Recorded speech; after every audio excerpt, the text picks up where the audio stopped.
Cet homme savait qu'il allait mourir, mais il a quand même parlé. Voici l'histoire de Martin Luther King, l'homme qui a donné sa vie pour un rêve.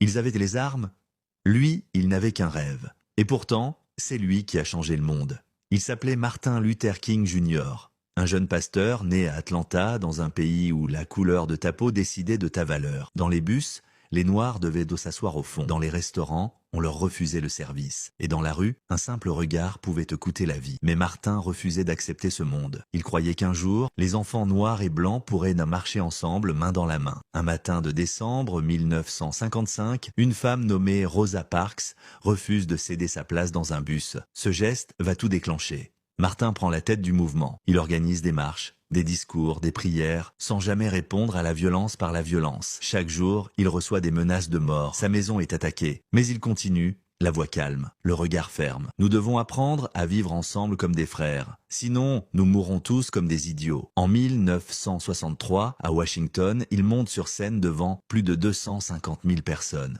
Sous le soleil brûlant, il prononce les mots qui vont marquer l'histoire. I have a dream. Je rêve qu'un jour, mes enfants seront jugés non pas selon la couleur de leur peau, mais selon leur caractère. Le monde entier l'écoute.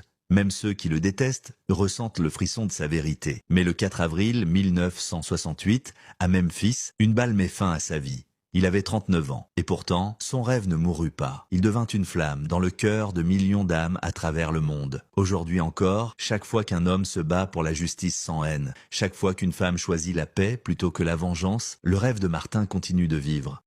Morale, les armes peuvent tuer un homme, mais aucune balle ne peut atteindre un rêve. Si toi aussi tu crois encore aux rêves qui changent le monde, mets un cœur dans les commentaires, partage cette histoire à quelqu'un qui a besoin d'espoir et abonne-toi pour ne jamais oublier qui ont donné leur vie pour que la nôtre ait un sens.